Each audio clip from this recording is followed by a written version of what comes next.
আজকের ভিডিওটা পাঁচফোড়ন ভাজা থেকে শুরু করে দিলাম। বিকেলে আমরা তৈরি করব আলুর দম, তাই পাঁচফোড়ন তো লাগবেই। হ্যালো এভরিওয়ান, আসসালামু আলাইকুম। যে যেখান থেকে আমার ভিডিও দেখছেন সবার জন্য রইল অসংখ্য ভালোবাসা। আশা করছি সবাই ভালো আছেন। আলহামদুলিল্লাহ, আমি আল্লাহর অশেষ রহমতে ভালো আছি।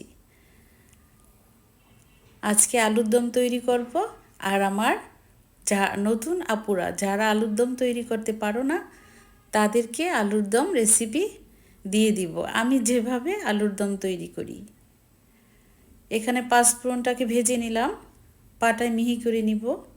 আর দেখো, পর্যাপ্ত পরিমাণ আলু কেটে নিয়েছি। আমরা অনেকজনই খাবো, প্রায় 5-7 জন আছি ঘরে, আমরা সবাই খাবো আলুর দম। তাই এখানে প্রায় 1-1.5 কিলোর মতো আলু আছে, কেটে নিয়েছি। ভালোভাবে ধুয়ে রেখেছি এখানে আলুগুলোকে। আর ওইদিকে আলুর দম তৈরি করতে যা যা লাগবে সব কিছু আমি সামনেই গুছিয়ে নিয়েছি। আমি চিলি ফ্লেক্স নিয়েছি, আর নিয়েছি সরিষার তেল। আমি এখানে সরিষার তেলও ব্যবহার করব, আর সয়াবিন তেলও ব্যবহার করব। দুটো মিক্স করেই ব্যবহার করব। আর নিয়েছি পেঁয়াজ কেটে, লবণ, হলুদ গুঁড়ো, মরিচ গুঁড়ো, আর নিয়েছি জিরা গুঁড়ো। নিয়েছি একটি তেজপাতা। আলুর দমের মধ্যে যদি তেজপাতাটা দেওয়া যায় তাহলে কিন্তু ভীষণ ভালো একটা ফ্লেভার আসে। আর নিয়েছি ধনিয়া পাতা কুচি করে। পেঁয়াজ কিন্তু অনেকগুলোই কেটে নিয়েছি, কারণ এই বেরেস্তাটা ভেজে দিব। বেরেস্তা বেশি করে পেঁয়াজ বেরেস্তা দিলে কিন্তু আলুর দম ভালো হয়, তাই কেটে নিয়েছি। আর আমি এখানে আদা রসুন পেস্ট ব্যবহার করব না, অনেকে হয়তোবা ব্যবহার করেন, আমি করব না। এখানে নিয়েছি ভাজা জিরার গুঁড়ো, আর হলো আমি পাঁচফোড়ন মিহি করে নিয়েছি। এটা আমি দিয়ে দিব আমার আলুর দম যখন হয়ে আসবে তখন। এখন আমি আলু বসিয়ে দিব। আমি একটা বড় হাঁড়ির মধ্যে দিয়ে দিলাম, কারণ এটা নাড়াচাড়া করতে ভালো হবে, তাই।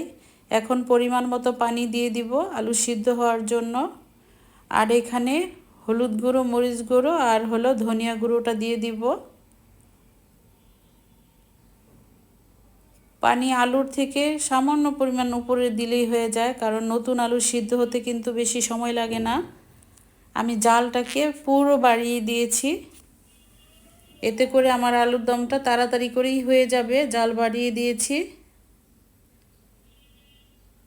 এখন লবণ দিয়ে দিচ্ছি পরিমাণ মতো। আমার যে আপুরা এই নতুন আলু দিয়ে আলুর দম খেয়েছো আমাকে জানাবে। আর আমি এই প্রথম খাচ্ছি, তাই তোমাদেরকে আমার রেসিপি দেখিয়ে দিলাম। তোমরা এভাবে করে খেও, তোমাদের কাছেও ভালো লাগবে। আমরা তো খেয়ে নিয়েছি, ভীষণ ভালো হয়েছিল আলহামদুলিল্লাহ। আমি একবার সিদ্ধ হয়ে গিয়েছে, এখন চলে আসলাম। এখন এই উপর থেকে তেজপাতা উঠিয়ে দিব, উঠিয়ে ফেলে দিব। আমার আলু কিন্তু প্রায়ই সিদ্ধ হয়ে আসছে।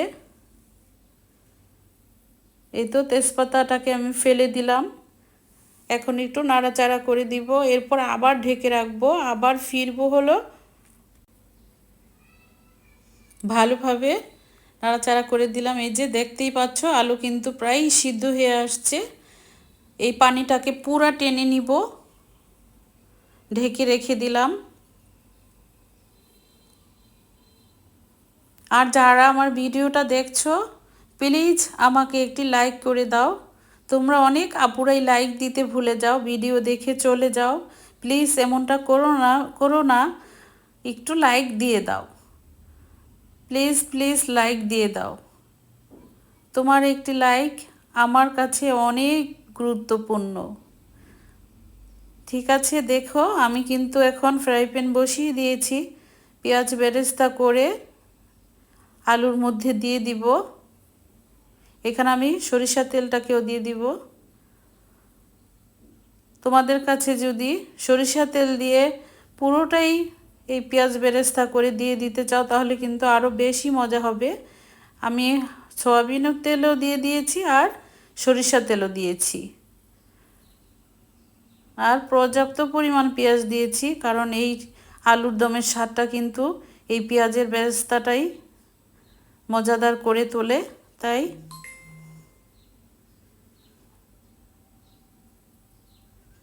আমাদের বিক্রমপুরে আলুর জন্য বিখ্যাত।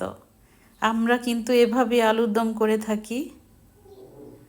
আমার এক এক আপুরা এক একভাবে করে থাকে, কিন্তু আমরা বিক্রমপুরে এভাবে আলুর দমটাকে করে থাকি। আগে সিদ্ধ করে নিই। এই যে চিলি ফ্লেক্স দিয়ে দিচ্ছি এখানে।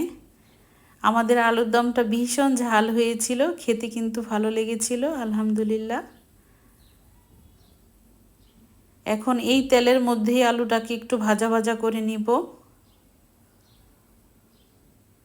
আমার এখানে একদম পানি ছিল না, আমি পুরোটা পানি শুকিয়ে নিয়েছি। গ্যাসের চুলাটাকে বাড়িয়ে দিয়েছিলাম। তোমরাও এভাবে করে নিবে। ওই যে দেখতে পাচ্ছ আমার কিন্তু তেলের মধ্যে এখন ভাজা ভাজা হবে। আর ধনিয়া পাতা অ্যাড করে দিলাম পরিমাণ মতো।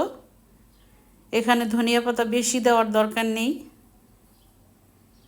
আমি আমার আলুর পরিমাণ বুঝিয়ে দিয়ে দিয়েছি।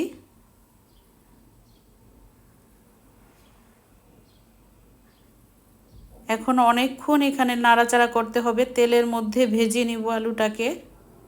আর দিয়ে দিই পাঁচফোড়ন আর হলো ভাজা জিরার গুঁড়ো। এতে করেই আলুর দমটা আমার ভালো লাগে খেতে, যখন ভাজা জিরার গুঁড়ো আর পাঁচফোড়ন দেওয়া হয়। তোমরা যারা পাঁচফোড়ন গুঁড়োটা খেতে পছন্দ না করো তারা স্কিপ করতে পারো।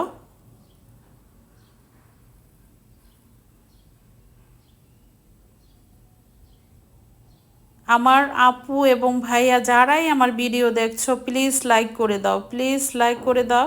আর যদি সম্ভব হয় তাহলে সাবস্ক্রাইব করে আমার পাশে থেকে যাও। পাশে থাকা বেল আইকনটিতেও ক্লিক করে দাও। এতে করে আমি যখন ভিডিও দিব সাথে সাথে তোমার কাছে নোটিফিকেশন চলে যাবে, তুমি সবার আগে আমার ভিডিওটা দেখে নিতে পারবে।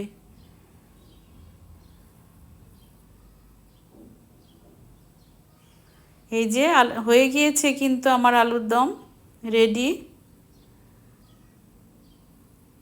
তোমরা এখনও যারা নতুন আলু দিয়ে আলুর দম খাওনি, আমার মতো এভাবে আমার রেসিপি দেখে আলুর দম করে নিবে। ঠিক আছে, দেখতে থাকো।